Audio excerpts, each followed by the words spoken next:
ላይ ሶሻል ሚዲያ እየተጠቀምኩ ምናምን ነገር ብዙ ነገር ጭንቅላቴ ኮንፊውዝ አድርጎኛልና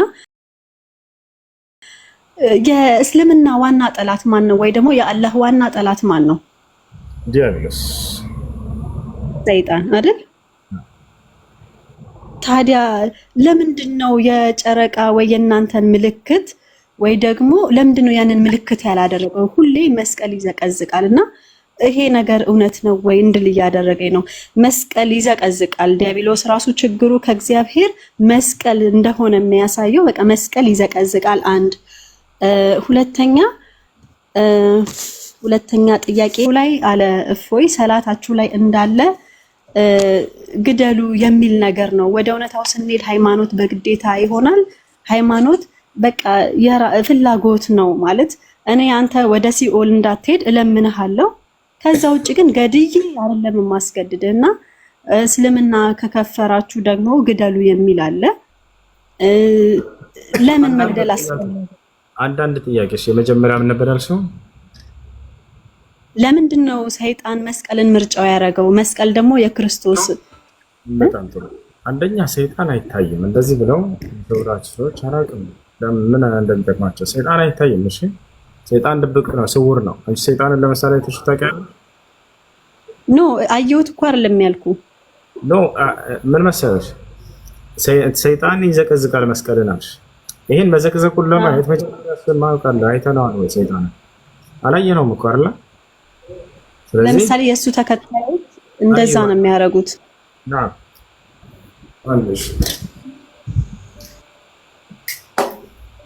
የእሱ ተከታዮች ማለት እንችላለን። ነገር ግን አንድ ጊዜ አለይኩም ሰላም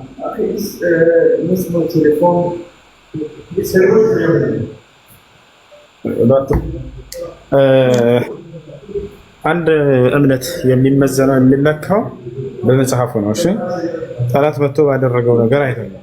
እኛ አሁን ሰይጣን ጠላት ስላደረገን እኛ እውነት ላይ ነን ማለት አይደለም። በየሁሉም እምነት ብትሄጂ በሂንዱይዝም፣ ቡድሂዝም ሁላቸውም ሰይጣን ጠላታችን ነው ብላ ያምናሉ። አይሽ አይደለ? ግን እውነት ላይ ለመሆናቸው ማስረጃ ይሆናሉ ወይ? ይሄ አይሆንም በፍጹም። ያሉበት መንገድና መጽሐፋቸው ላይ እውነቱ ታይቶ በዚያ ነው የሚወሰነው ማለት ነው። ስለዚህ ክርስትና ትክክል ነው ወይንስ አይደለም የሚለውን ለማወቅ ሰይጣን ሄዶ መስቀሉን ስለዘቀዘቀ ሳይሆን ነቢያቶችና አምላክ ክርስትናን ሰብከዋል ወይ የሚለው ነው። ገብቶሻል? መጽሐፍ ቅዱስ ላይ ደግሞ አንዲትም ቦታ ላይ አንድም ነቢይ ክርስቲያን ነኝ አላለም፣ ወይንም ደግሞ ህዝቦቹን ክርስቲያን ሆኖ አላለም፣ ወይንም እግዚአብሔር ክርስቲያን ሆኖ ብሎ አላዘዘም። ገብቶሻል አይደል? ስለዚህ ክርስትና መሆኑን በዚህ ነው የምንረዳው። ወይ አምላክ ማዘዝ አለበት ወይ ነቢያቶች ያንን ማዘዝ አለባቸው። አምላክና ነቢያቶች የማያውቁት ከሆነ ግን በፍጹም ትክክል ሊሆን አይችልም፣ ሐሰት ነው። ስለ ሰላት ትርጉምስ ምን ትላለህ? በሶላታቸው ውስጥ ዝም ብላቸው ግደሉ ነው የሚለው ብላቸው ነው አይደል? እንዳለ ትርጉም ወጣል እንዳለ ማለት ትርጉም አለ። በሶላታቸው ውስጥ ግደሉ የሚል በፍጹም እስላም ስለ ግድያ የሚያስተምረው አንድ ነገር ሻለባቸው። እሺ ይተከለሙ አረቢ እስልምና ስለ ግድያ ያለው አመለካከት ምንድን ነው? ሰላቷ ላይ ያለችው አርህማኑ ረሂም ማሊክ የውሚዲን ኢያከ ነዕቡዱ ወኢያከ ነስተዒን ኢህዲነ ሲራጠል ሙስተቂም የሚለው ሲራጠል ለዚነ አንዐምተ ዐለይሂም። ይሄን አረበኛውን ነው የምችለው፣ ግን አባቴ ሲል ሰማሁ ድሮ። ግን ትርጉሙን እኔ ራሴ አላውቀውም። አሁን ይሄ ትርጉሙ አሉ በቃ ብቻ ስለ መገዳደል ነው ባጭሩ። እና ይሄን ነገር ምን ትላለህ? ስለምንድን ነው ሰላቱ ራሱ? እሺ ሱረቱል ፋቲሃ ላይ ያለው ትርጉሙን ስለ መገዳደል ነው የሚያወራው ያሉትን አንድ ያውጥቻ ሰጥቷል።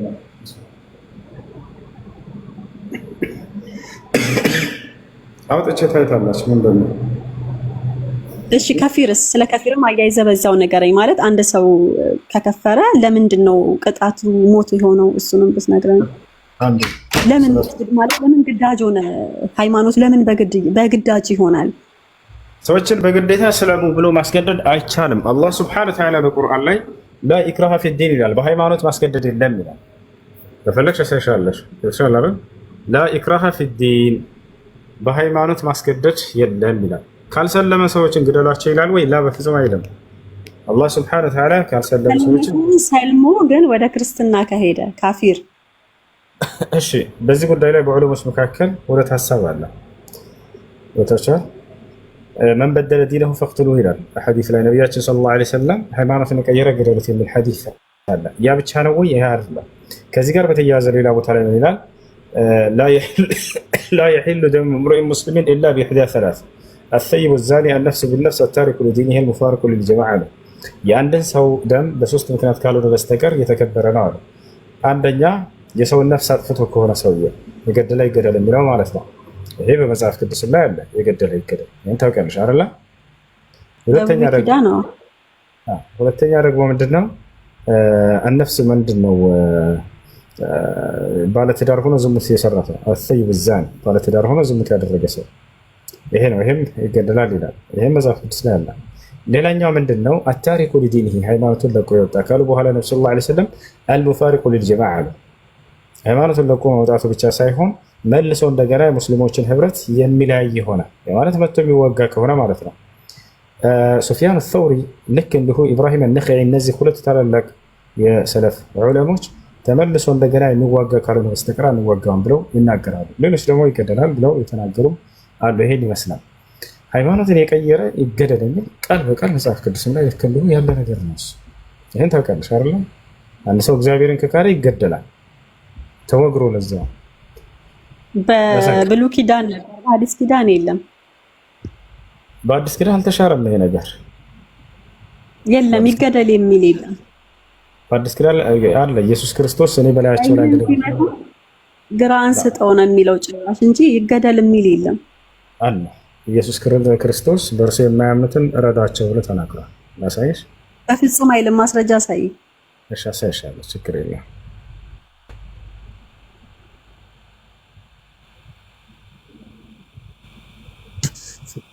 ኢየሱስ ክርስቶስ ተዋጊ ነው፣ እንደሚዋጋ ሁሉ አሳይሻለሁ። እሺ 1927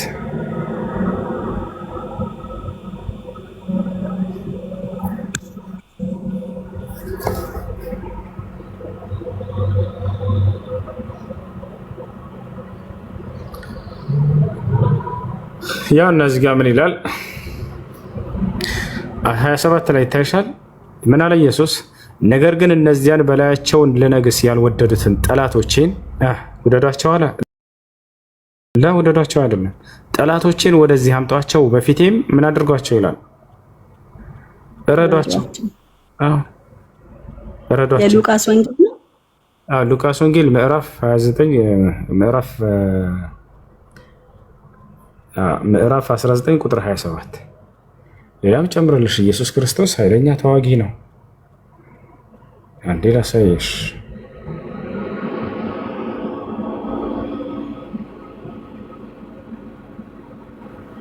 ምን ይላል? ያው ይዋጋል ኢየሱስ ክርስቶስ። ሰማይም ተከፍቶ አየሁ አለ፣ እነሆም አምባላይ ፈረስ የተቀመጠበትም የታመነና እውነተኛ ይባላል። ስለ ኢየሱስ ነው። በጽድቅም ይፈርዳል።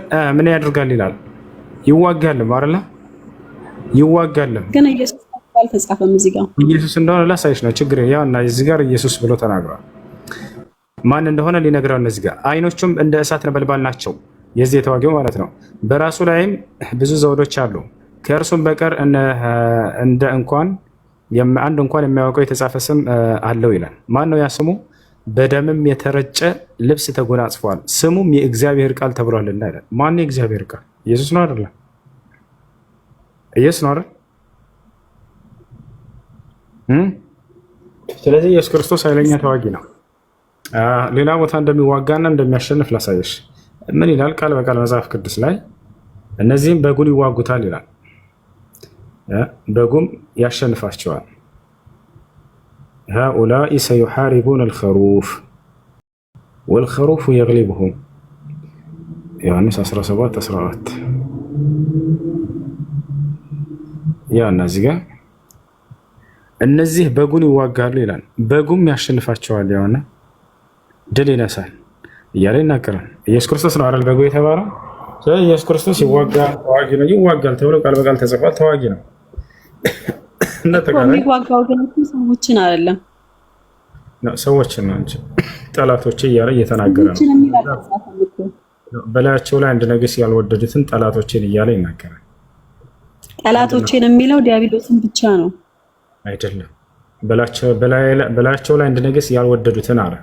እርሱን ያልተቀበሉ እርሱ እንዲነግስባቸው ያልወደዱ ሰዎች ከክርስቲያኖች አሉ ማለት ነው። ይሄ ነው እንትን ብለዋችሁ ወደ እኔ ሃይማኖት አምጣችሁ አላለም ማለት ያው በላያቸው ላይ እንዲነግስ ያልወደዱትን ማለት ነው። እስኪ ቆም ብለሽ አስተውይ።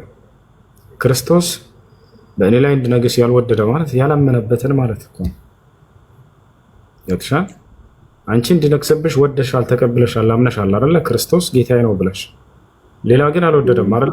ያንን ማለት ነው። እነዚያን ረዷቸው ነው የተናገረው። እሺ ቀጣይ ጥያቄሽ ምንድነው?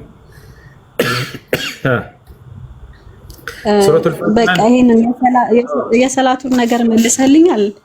እሱ አልመለስኩልሽም። በሶላት ላይ ግደሉ ይላል ብሎ ነው የነገረሽ? ሶላት ላይ ስንቀራ ማለት ይሆና በቃ እንደዛ አይነት ነገር አለው ማለት ሱረቱል ፋቲሃ ሲቀሩ በየቀኑ ግደሏቸው እያለ ነው የሚጸልዩት እያለ ይነግራቸዋል። ወላሂ እውነቷን ነው። ተመልከቱ ግን ምን እንደሚል ላሳይሻለሁ። ምን ያክል ቀጣፊ ውሸታም ዲያቆን እንደሆነ እፎይ ማለት ነው። አሁን በቁርአን ላይ ራሴ ገልጬ ላሳይሽ፣ ላስነብብሽ። እንደው ግደሏቸው የሚል ካለ እዚህ ታያለሽ። ያው እና የመጀመሪያው ይሄ ነው። ሶላት ስንቀራ እንግዲህ ቅድም ያነበብሽው አልሐምዱሊላህ ረቢል ዓለሚን ያው አርራህማን አርራሂም ምን ብሎ ነው የሚጀምረው?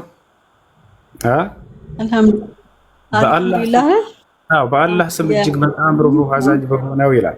ምስጋና ለአላህ ይገባው ለዓለማት የዓለማት ጌታ ለሆነው እጅግ በጣም ሩህሩህ በጣም አዛኝ ለሆነው የፍርዱ ቀን ባለቤት የሆነው አንተን ብቻ እንገዛለን፣ አንተንም ብቻ እርዳታ እንለምናለን። ይሄ ነው። ይሄንን ነው እንግዲህ ግደሉ እያሉ ነው የሚጸልዩት ምናምን የሚላቸው። አልጨረስኩም እኮ እሺ ጨርሰን ችግር የለም። ግደሉ የሚል ቀን የለም። ያው እና እሺ ምን አለ? አንተን ብቻ እንገዛለን፣ አንተን ብቻ እርዳታ እንለምናለን፣ ቀጥተኛውን መንገድ ምራን ወይም አዝረን ማለት ነው። እነዚያን በእነርሱ ላይ በጎ የዋልክላቸውን በእነርሱ ላይ ያልተቆጣህባቸውን እና ያልተሳሳቱትን ሰዎች መንገድ ምራን በሉ ይላል። የነቢያቶችን መንገድ ለማለት ነው። እንደ አጠቃላይ እዚህ ቦታ ላይ ግደሉ እያለ ወይም ግደሏቸው እያለ ይጸልያሉ የሚላቸው ውሸት ነው። ይሄ ጀምሮ እስኪያልቅ ሰላቱ ይሄ ነው። ወላሂ ላዚም ምንም ግደላቸው የሚቀር የለውም። በሶላት ላይ የሚሰግድበት ቀን። እሺ አመሰግናለሁ። ያው ሌላም ጥያቄ ይኖረኛል ለጊዜው እንዳይበዛብኝ ብዬ ይሄን ነው ያስኩት። አይሽ አብሽር። አመሰግናለሁ። ሌላ ጊዜ እጎራላለሁ።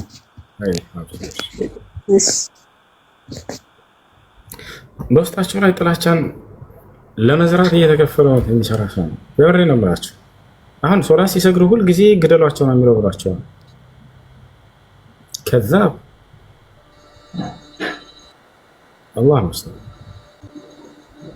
አይሽ ከዛ እስልምና ገዳይ ነው ብለው ወጣቸው እንዲያስቡ ማለት ነው። እሺ ጥያቄ ያለው ካለ መጠየቅ ይችላል። ጥያቄ ልጠይቅ ነው? ጠይቅሽ። ጥያቄ ልጠይቅሽ። እስልምና ከክርስትና በኋላ ነው አይደል የመጣው? ሰው አይደለም በፊትም አለ ትላላችሁ፣ ግን ያው በስትሪም በምንም እንደምናውቀው ከበኋላ እንደመጣ ነው። እሺ ጠይቅና ጥያቄሽን እመልስልሻለሁ። እሺ በኋላም መጣ በፊትም ካለ መጽሐፍ ቅዱስ ላይ ያሉ ስሞች ለምንድን ነው እናንተ ጋር ሊመጡ ይቻሉት? እንዴት ሊመጡ ይቻሉ? ለምሳሌ ማርያምን ሜራም አላችሁ፣ ሙሳ ሙሴ እና አብርሃምን እብራሂም የመሳሰሉት፣ ኢየሱስንም ኢሳ። ይሄ እንዴት ሊሆን ቻለ? ይሄ በተአምር ነው ወይስ መጀመሪያ ነበረ ክርስትና? ይታወቃል። እነዚህ ስሞች በቀጥታ መጽሐፍ ቅዱስ ላይ አሉ፣ ደግሞም እናንተ ጋር አሉ። እንዴት ሊሆን ቻለ? ይሄ እነዚህ መጽሐፍቶች ኦሪትና ወንጌል አምላክ አላህ ሱብሓነሁ ወተዓላ ባለፉት ነቢያቶች በኩል ገልጧቸው የነበሩ ቃላቶች ናቸው። በውስጣቸው ግን ሰዎች ከጊዜ በኋላ የራሳቸውን ሀሳብ ጨመሩባቸው። በውስጡ ላይ አንዳንድ እውነታዎች መገኘቱንም አላህ በቁርአን ላይ ይነግረናል። ለምሳሌ ያነሳሻቸው ነቢያቶች አብርሃም እውነተኛ ነቢይ ጻድቅ እንደሆነ፣ ልክ እንዲሁ ደግሞ እነ ኢስሐቅ፣ እነ ያዕቆብ፣ እነ ዮሴፍ፣ እነ ሙሴ እነዚህ ሁሉ አምላካችን እሱም አይደለም። አይ ስሞቹ እንዴት መጽሐፍ ቅዱስ ላይ ቀድሞ የነበረው ሃይማኖት ጋርም አለ። እናንተ ጋርስ እንዴት ሊመጣ ቻለ? ቀድሞ የነበረው ማለት እዚህ ጋር በደንብ የሚታየኝ አንዱ ከአንዱ እንደኮረጀ ነው። ምንም መሸፋፈን አያስፈልግም። የትኛው ነው ከየትኛው የኮረጀው የሚመስልህ? አንዱ ከአንዱ ኮርጇል በትክክል ምን ከምንድን ነው የሚኮረጀው? የትኛው ነው የኮረጀው? የኮረጀውን ብቻ ንገረኝ። ክርስትና ነው የኮረጀው ወይስ እስልምናው ነው የኮረጀው? ተኮራርጀው ነው እንጂ በምንም ተአምር የተለያየ ሃይማኖት ውስጥ ተመሳሳይ ስሞች አይገኙም። የተለያየ ሃይማኖት እኮ። ስለዚህ ክርስትናን መጽሐፍ ቅዱስ ላይ አጽድቂና ከዛ ከክርስትና እስልምና ኮርጆ ነው የሚለውን ሐሳብሽን ትናገሪያለሽ። አንድ ቦታ ላይ መጽሐፍ ቅዱስ ላይ እግዚአብሔር ክርስቲያን ሆኖ ያለበት ቦታ፣ አንድ ቦታ ላይ መጽሐፍ ቅዱስ ላይ ከነብያቶች አንድ ነብይ ለታሪክ ክርስቲያን ሆኖ ያለበት ቦታ፣ አንድ ቦታ ላይ መጽሐፍ ቅዱስ ላይ አከሌ ነብይ ወይ ሙሴ ማንን ጠቅሶ ክርስቲያን ነበር ያለ አንድ ጥቅስ አምጪ መጽሐፍ ቅዱስ ላይ። የዛኔ ክርስትና አለተ ያለሽ አላህ ይኸውልህ ክርስቲያን ሆኖ ማለት አይጠበቅም። ስሙ ክርስቶስ ስለሆነ ክርስትና ማለት እኮ የክርስቶስ ተከታይ ማለት ነው እንጂ ክርስትና ሆኖ እንዴት ይባላል? ሲጀመር የክርስቶስ ተከታይ ማለት እኮ ነው ክርስትና ማለት። እግዚአብሔር ክርስትና ሃይማኖት የትኛው ነው? ማን ነው ከማን የኮረጀው? አንዱ ኮርጇል በትክክል። እሱ ተው አታፋፈር። ምን መልስ የላትም ወላሂ የላትም። አንድ ቦታ ላይ መጽሐፍ ቅዱስ ላይ ኖ አንተ ነህ መልስ የሌለው። በእርግጠኝነት አንዱ ኮርጇል። የቱ ነው ከየትኛው የኮረጀው? አዲስ አዳምጪ፣ ቀስ በይ አዳምጣለሁ። አንድ ቦታ ላይ ክርስትናን የሰበከ ነብይ አምጪ። የለም ክርስትና መጽሐፍ ቅዱስ አያውቀውም ወላሂ አያውቀውም። አንድ ክርስቲያን እንዲህ አንተ እሺ፣ ቁርአን ከመውረዱ በፊት እስልምና በየትኛው መጽሐፍ ነበር የሚተዳደረው? አንዴ ሃይማኖትሽን በመጽሐፍሽ አጽድቅልን እንጂ የቱ ጋር ነው ነብያቶች የሰበኩ ክርስትና? ያላ አንተ ንገረኝ። ቁርአን ከመውረዱ በፊት እስልምና በምን ይተዳደር ነበር? ክርስትና ነበር መጀመሪያ። ንገረኝ። ቁርአን ከመውረዱ በፊት እስልምና በየትኛው? ስለዚህ መጽሐፍ ቅዱስ ላይ አንዲት ቦታ ላይ ክርስትናን የሰበከ ነብይ የለም። አትሸፋፍን። እሱ ከቁርአን በፊት የምትዳደርበትን መጽሐፍ ንገረኝ። እራስህ ከቁርአን በፊት እስልምና ቤት መጽሐፍ ነበር። አዳምጥሃለሁ እኮ። ካዳመጥሽ አንዴ ልናገር ፍቀጅልኝ። እሺ ላስፈቅድሽ በቤት ገብቶሻል አይደለ? ክርስትና የሌለ ተረት አትንገረኝ። ትክክለኛ ምላሽ ንገረኝ እባክህ። በደንብ አድርጌ ነው የምነግርሽ። ዝግጅ ብለሽ አዳምጪሽ። ስለዚህ መጽሐፍ ቅዱስ ላይ ክርስትናን የሰበከ አንድ ነብይ የለም እያልኳቸው ነው። ወላሂ የለም። ማጽደቅ አትችልም። አያችሁ አይደለ? ሁሉም ክርስቲያን ወላሂ ትላለህ እንዴ? እንዳለ ነቢያቶች በሙሉ የክርስቶስን መምጫት ትንቢት ሲናገሩ ነበር። ምን ሆነ ነው? ፈችና ያሳይ እንዴ? ትልቁ ላይ ነሽ። ማስረጃ ያላ ጀግና ነሽ አንቺ። ያሳየን ነገርኩህ እኮ ክርስቲያን ማለት የክርስቶስ ተከታይ ነው። እሱ ማስረጃ ሳይን ክፈች ያው እኮ ክርስቲያኑ ነው። ታዲያ በኋላ ከመጣው ቁርአን የኮረጀው እንደዛ ያልክ ነው? ክርስቲያኑ ነው ወይ ከ600 ምናምን ዓመት በኋላ የመጣ የኮረጀው? እሱ ነው የኮረጀው። በኋላ የመጣው ነው ከነበረው ወራ ማሳየት አትችልም። ይሄም የለማ ክርስትናን የሰበከ አንድ ነብይ የለም መጽሐፍ ቅዱስ ላይ። በአላህ ስም እላለሁ አንድ ነብይ ወይ አብርሃም ወይ ሙሴ ማንም ክርስቲያን ሆኖ ያላለው የለም። እሺ ክርስቲያን ነኝ ብለዋል ወይ አላሉም? ታዲያ እንዴት ነው ክርስትና የነብያት ሃይማኖት ነው ሊባል የሚችለው? ወይ እግዚአብሔር ክርስቲያን ሆኖ ብሎ አዟል ወይ ሰዎችን አላዘዘም? አምላክና ነብያቶች ካላዘዙበት ይሄ ሃይማኖት ከአምላክ ሳይሆን ከዲያብሎስ ነው ይሄ ሃይማኖት። ታቻለ አይደል? ይሄ ነው ክርስቲያን ካለዚህ ማውራት ይችላል። እስኪ እምነታችሁን ስበኩ በመጽሐፋችሁ። ከሌላ መጽሐፍ አንጠይቃችሁም፣ ችግር የለውም። በያዛችሁት መጽሐፍ ላይ ክርስትናን የሰበከ ነብይ አለ ወይ ነው ጥያቄ። ሌላ መጽሐፍ አንጠይቃችሁም። በያዛችሁት መጽሐፍ ላይ እግዚአብሔር አንድ ቦታ ላይ ክርስትና እምነትን ተከተሉ ብሎ ከሆነ ወይንም ደግሞ ከነቢያቶች መካከል አንድ ነብይ ክርስትና እምነትን ተከተሉ ያለ ወይንም ከነቢያቶች አንድ ነብይ የኔ ሃይማኖት የክርስቲያን ነው ያለ እስከሰዩ በቁርአን ላይ እንዳለ ይሄን ሁሉ ጥያቄ መልሱን ታገኝለታላችሁ። አምላክ አላህ ቃል በቃል ሙስሊሞች ሁኑ ብሎ ያዛቸዋል። ነቢያቶችን ቃል በቃል ነቢያቶች ሙስሊሞች ነን ይላሉ። ቃል በቃል ነቢያቶች ሙስሊሞች ሁኑ ይላሉ። አያር ይሄ መጽሐፍ ቅዱስ ላይ ያለ ወይ? የለም። ወፍ ስለዚህ ክርስትናን እና መጽሐፍ ቅዱስን ማገናኘት አይቻልም። መጽሐፍ ቅዱስ ላይ ክርስትና የሚባለውን ሃይማኖት የሰበከ ነብይ ማምላክም የለም። ወፍ ጭራሽ ከክርስትና በኋላ ነው የመጣው እስልምና። ሃሎ ሰላም አለይኩም ብላችሁ እስልምናን መተቸት ትደርሳላችሁ ቀስ ብላችሁ። ግን መጀመሪያ መጽሐፋቸው ላይ ያለው ወፍ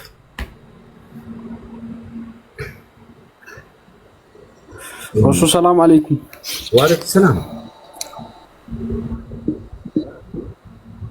ሰላም ናችሁ? ደጋችሁ አልሐምዱሊላህ።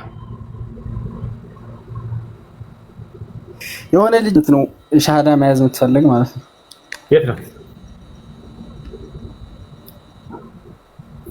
እዚህ ያለኝ ምን እንደምታደርገው ነው የምታደርገው? ወላይ ወራ ታደርግም ካለች ታናግረች። ሻሃዳ መያዝ የምትፈልግ ማለት ነው። ቆይሽ ልጣ አይ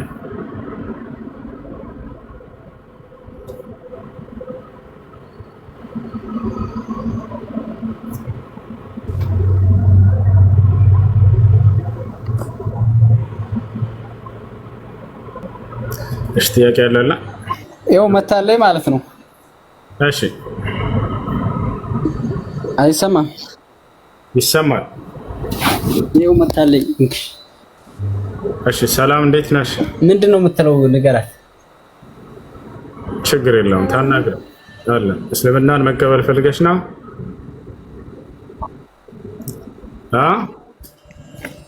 እሺ የምለውን ቃል አብረሽኝ የተከተልሽ በሽ أشهد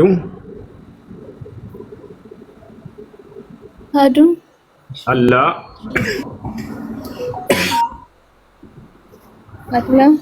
إله إلا الله وأشهد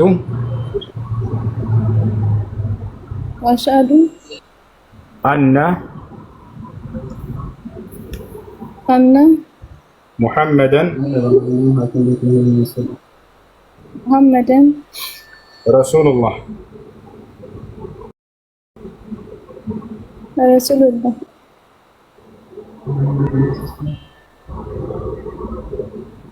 ايش ከዚህ በኋላ ሙስሊም ሆነሻል።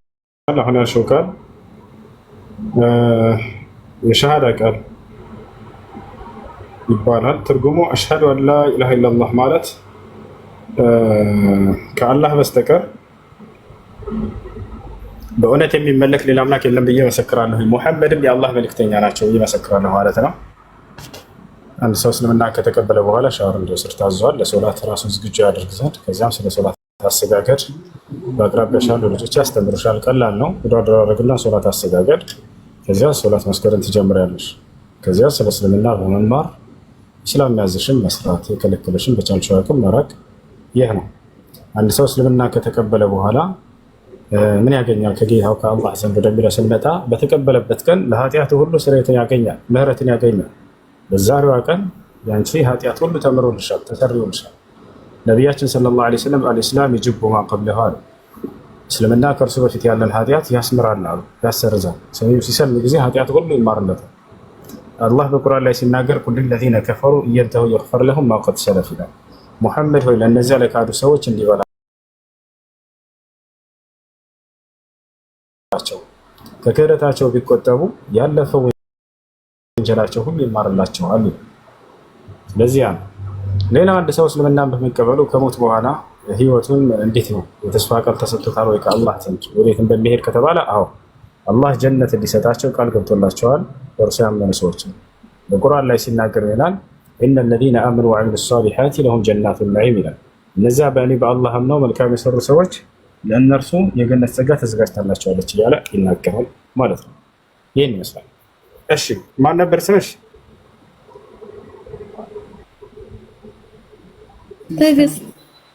ትዕግስት። እሺ መቀየር ከፈለግሽ መቀየር ትችያለሽ፣ ካልፈለግሽ ችግር የለውም። እሺ እሺ አይሽ እሺ። ስለ ማን ነው ሶላት አሰጋገድ እና ወደ አደራረግ ምናምን አስተምሯትና መስገድ ትጀምር። እሺ ችግር የለውም እናስተምራታለን። ችግር የለውም። አይ መርሐባ ሰላም አለይኩም።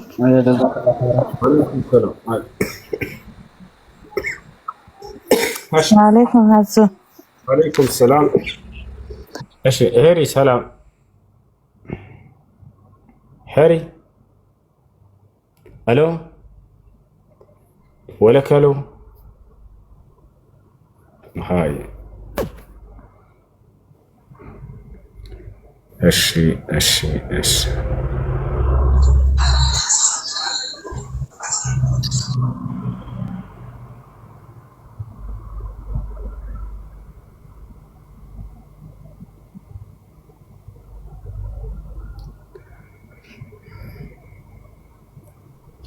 እሺ አረፍ ልበል። ልጆች አቡከርና ዛህራ አሉ አላችሁ አይደለ?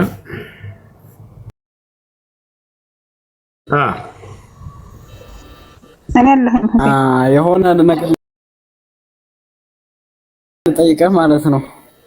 እሺ ጌም መጫወት ወንጀል ነው ወይስ ምንድን ነው? ምን አይነት ጌም? ፖብጂ። ስለ ፖብጂ ጌም ዑለሞች ተጠይቀው ሐራም ነው ክልክል ነው ብለዋል።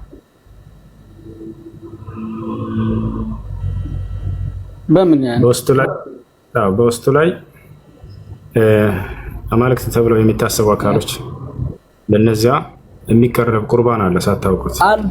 እንደሱ አለ። በፊት ነበረ ግን ከሆነ ጊዜ በኋላ እንደዚህ ተብሎ ከተወራ በኋላ ሸሪካው ራሱ አውርዶታል ያንን ነገር ማለት ነው። ከዛ በኋላ የለም ፖብጂ ላይ እንደዛ አይነት ነገር እና አንደኛ ያንን ነገር ዞር ካለ እሺ ያን ወንጀል እኮ አዳምጠኝ። አንደኛው ምክንያት ነው እሱ። አንደኛ እሱ ነው። ሁለተኛ ምስሎች አሉት። ምስሎች ምስሎችን ይዞ ነው። ሌላው ጊዜን ማባከን ነው የሚሆነው። ስለዚህ አስፈላጊ አይደለም እሱ። አንድ ላንብብልህ እሺ፣ ዑለሞችን ፈትዋ በዚህ ጉዳይ ላይ የተናገሩትን ላሳይ። አዳምጥ እሺ። እሺ ራሱን ያጠፋ ሰው ምናምን ያለው ኮሜንት ላይ ዱዓ አድርጉለት ይቻላል፣ ችግር የለም። ምክንያቱም አልከፈረም፣ ሙስሊም ነው። ሕክም ላዕብ ፖብጂ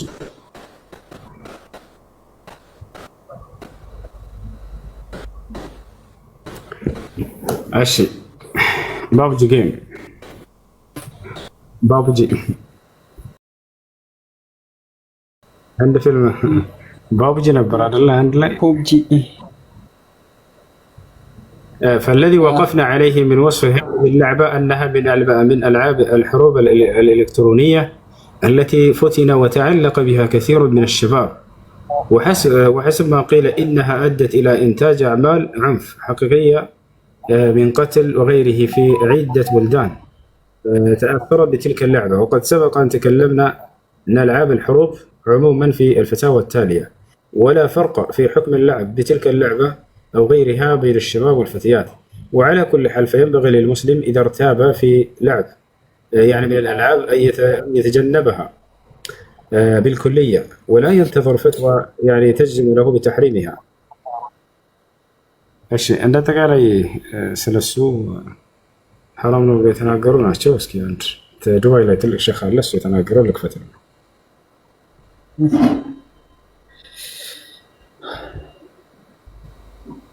እስኪ ይሄ ግብጽ ሼክ ናቸው አንዴ ስንስማቸው እስኪ።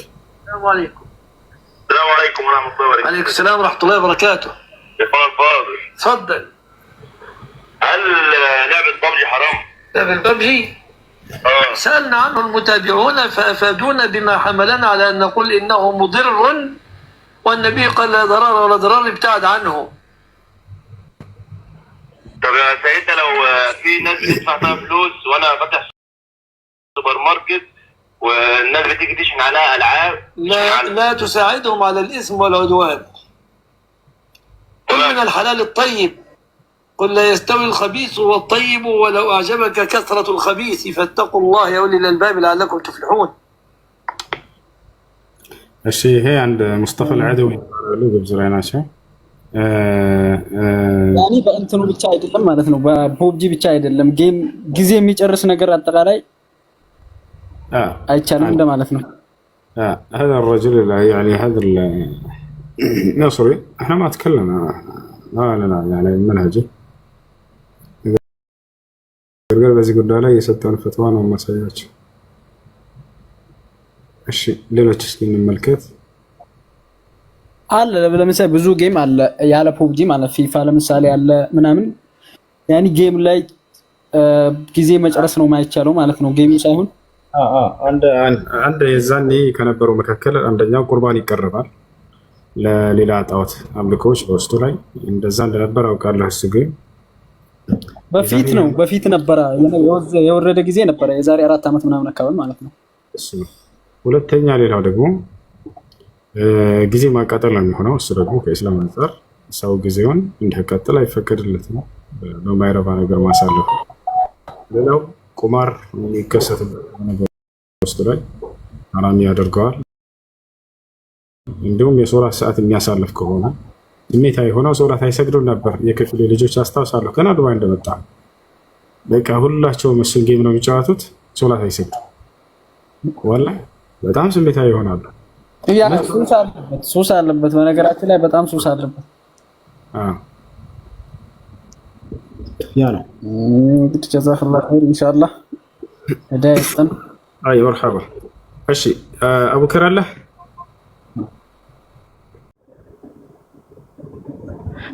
ማሳየት ነው የሚል አሳየን እስቲ አንተ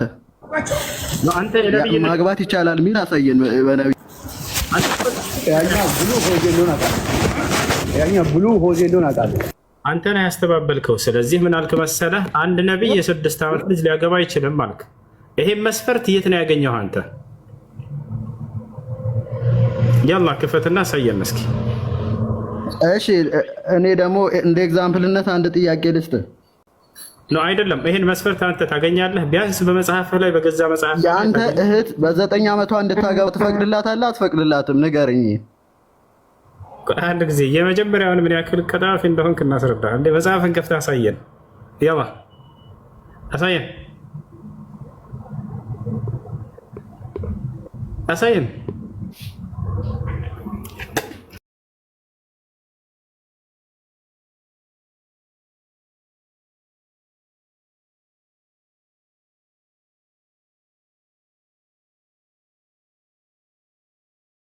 ዘለቀ ዘበርጋ እሺ፣ አዳምጠኝ ከይቅርታ ጋር ስምህን ከተሳሳትኩኝ ዘለቀ የሚለውን ዘበርጋ ልበለት እያለሽ። እሺ ለማንኛውም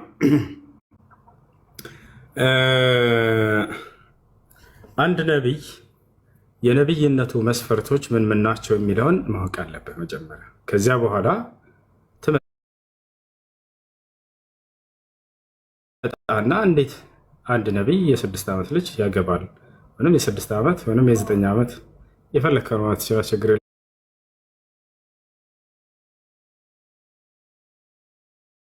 የለውም።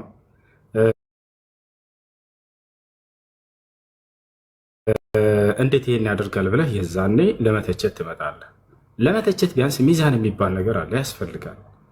ገብቶሃል አይደለ? አንተ ነቢይ ብለህ የተቀበልካቸው አካሎች ካሉ መጽሐፍ ቅዱስ ላይ ነቢይነታቸውን እንዴት ነው ልቀበል የቻልኩት፣ የነቢይነት መስፈርቶች ምን ምን ናቸው የሚለውን ያንን አውቀህ ከዚያ በኋላ የዛኔ ነቢይነቱን የሚያስተች ነገር ካላቸው ነቢ ሰለላሁ ዐለይሂ ወሰለምን ይህ ነገር ስህተት ነው ብለህ መተህ መተቸት ትችላለህ። ስለዚህ የአንድ ነቢይ 6 ዓመት ልጅ ማግባት ይችላል የሚል መስፈርት አሳየኝ አንተ ጋር ማለት ነው። ሄሎ ተረጋቀስ በል መጀመሪያ። አንድ ነቢይ የነቢይነቱ መስፈርቶች ምን ምን ናቸው? አንድ ነቢይ የሚባለው ምን ምን ሲያሟላ ጊዜ ነው? እስኪ መጽሐፍ ቅዱስ ላይ ነቢያቶችን ተቀብለሃል። እነዚያ መስፈርቶች ምን ምን ናቸው ብለህ ነው እነዚህን ነቢይ እንደ ነቢይ የተቀበልካቸው። ከዚያ በኋላ ነቢ ሰለላሁ ዐለይሂ ወሰለም ትመዝናቸዋለህ። ችግር የለውም፣ ያው ፈቀድኩልህ። አሁን የአንድ ነቢይ የነቢይነቱ ሚዛኖች ምን ምን ናቸው መስፈርቶቹ? ሜቱን ሳናውራ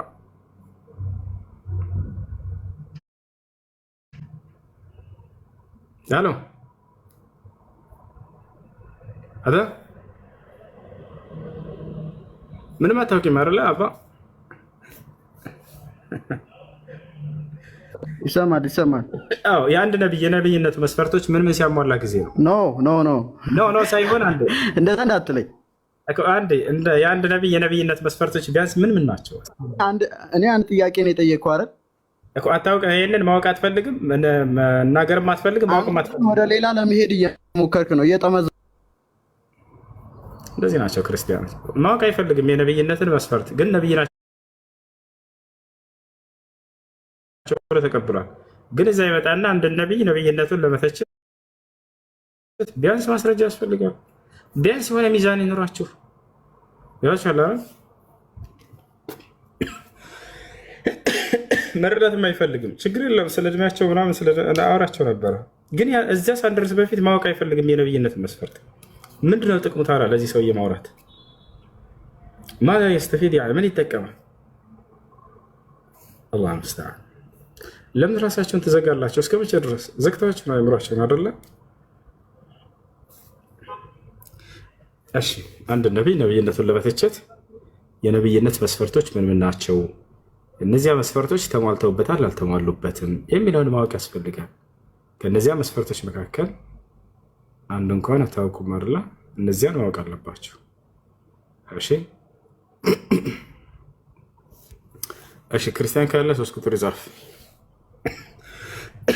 እና አግባት ይችላል።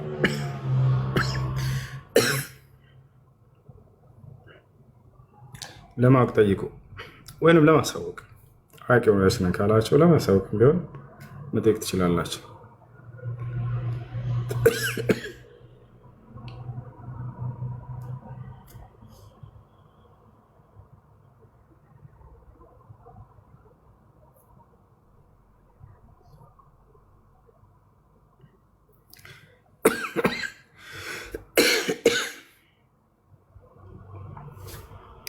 ያ ሰላም ህፃን ልጅ ከስንት ወር በኋላ ነው የሚነጅሰው? ምግብ መብላት ሲጀምር።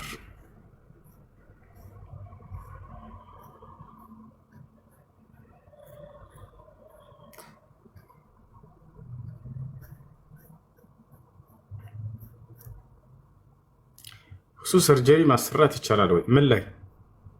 የምን ሰርጀሪ? የምን ሰርጀሪ?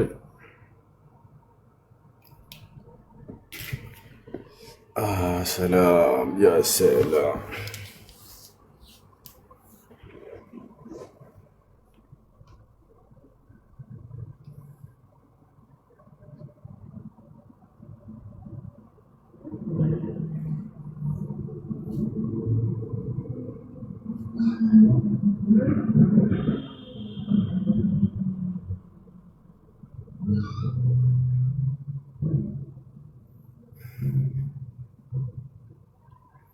ወአለይኩም ሰላም።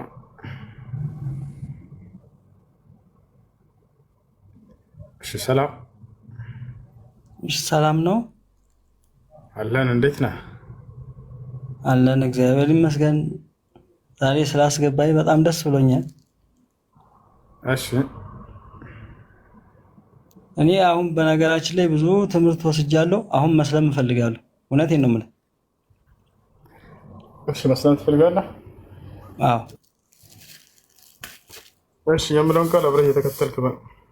ቁርአን አንብቤያለሁ፣ ተረድቻለሁ። በቃ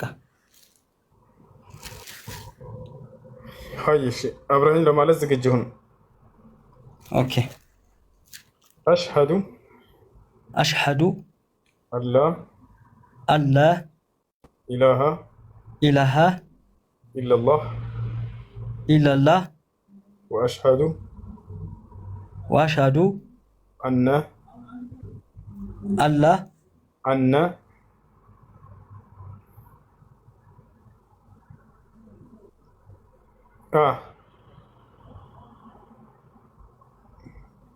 አነ ኔትወርክ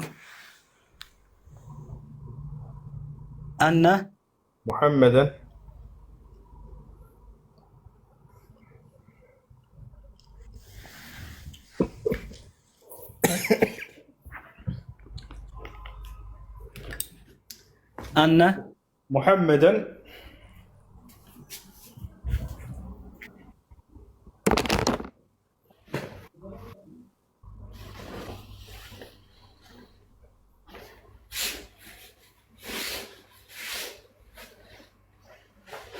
አነ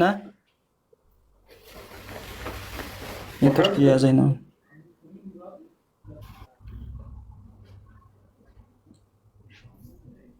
محمد رسول الله.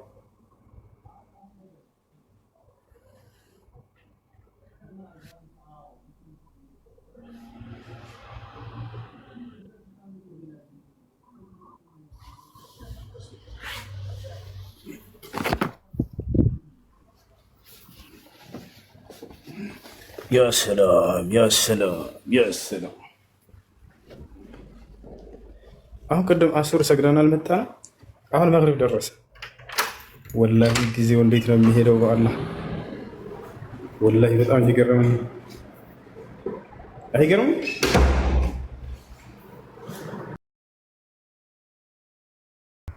የመለኮት ባህሪያት ምን ናቸው?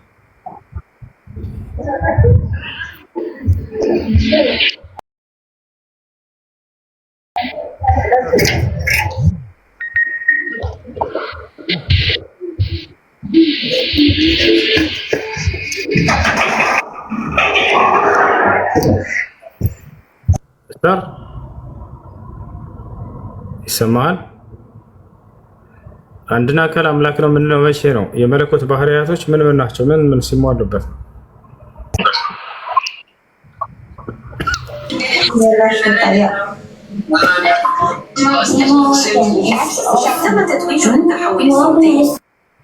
እሺ ማንኛውም አንድ አካል አምላክ ነው የሚባለው ምን ምን የመለኮት ባህሪያቶች ምን ምን ናቸው? ስታር አታውቃቸው?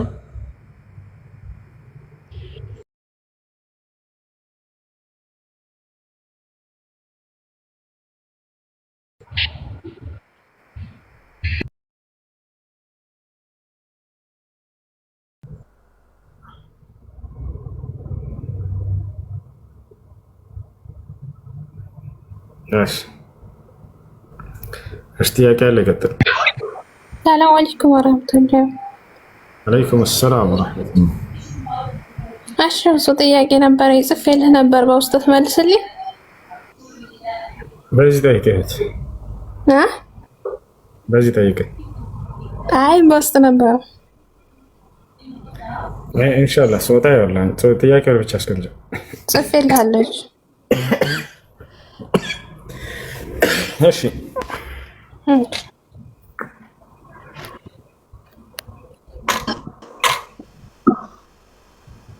Yes. Who am I? Who am I? Allah.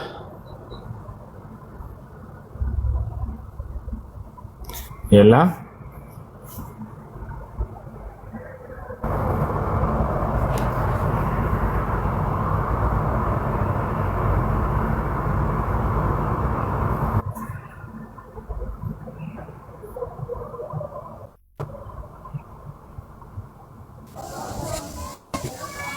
Kasongoyo. ኡስታዝ ሰላም አለይኩም። ወአለይኩም ሰላም። ካሰንጎዮ ተመራ ለሌሎች ነብያቶች ወይ ይወርድላቸው ነበረ። በወህይ አማካይነት ነው ነብዩ ሰለላሁ ዐለይሂ ወሰለም የሚያደርጉትም የሚያስተምሩትም በወህይ ነው። ከአላህ ተቀብሎ ነው የሚያስተምሩት። ግን ነብዩላህ ሙሴ ዐለይሂ ሰላም ቃል በቃል ከአላህ ጋር ነው ውይይት የሚያደርጉት ይላሉ። እንዴት ነው እሱ ጋር ግልጽ አልሆነልኝም። በቀጥታም አላህ አናግሮታል፣ ወህይም ይልክለታል በመላእክት በኩል ልክ ለነብዩ ሰለላሁ ዐለይሂ ወሰለም አላህ በቀጥታ እንዳናገራቸው በሰማይ ላይ ልክ እንደው ወህይ እንደሚያወርድላቸው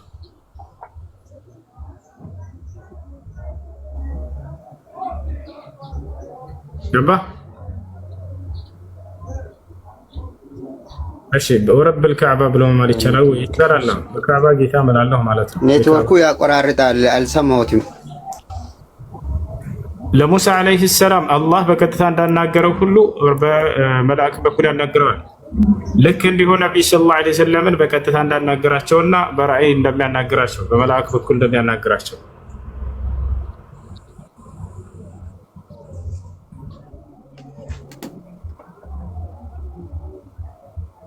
አይ ደሱ ሰላም ነው። እሱዋ እሱ ሰላም ነው። ሰላም ነው። እንዴት ነህ? አለን አልሐምዱሊላህ። አለን እግዚአብሔር ይመስገን። ኢየሱስ ይመስገን። እሺ ኢየሱስ የአማልክት አምላክ ኢየሱስ ይክበር ይመስገን። እሺ ኢየሱስ ክርስቶስ ለምንድን ነው ያላገባው? ደሱ ፈጣሪ ይቅር ይበልህ። ፈጣሪ ይቅር ይበልህ። አላህ ሚስት አለው እንዴ? አላህ ወንድ ልጅ አይደለም። ኢየሱስ ግን ወንድ ልጅ ነው። ማስረጃ ላሳየህ። በቃ አላህ 30 ካገባ ኢየሱስ 60 ማግባት አለበት። ወሱ መመለስ ያቅታቸው ጊዜ ወንድ ልጅ እንደሆነ መጽሐፍ ላይ ስላለ ነው። እንዳትሳደቡ ልጆች። እሺ ጥያቄ ያለው መግባት ይችላል። ስነ ስርዓት ያለው ክርስቲያን። እሺ አትፈር። ወንድ ልጅ ነው ኢየሱስ ክርስቶስ አምላክህ ወንድ ልጅ ነው። ልክ እንደኔ እንዳንተ የሉቃስ ወንጌል ምዕራፍ 1 ቁጥር 30 ላይ እነሆ ትጸንሻለሽ ወንድ ልጅንም ትወልጃለሽ ይላል። ማፈር ያስፈልግ። አንተ አትፈርበት፣ አትሸማቀቅበት። እሺ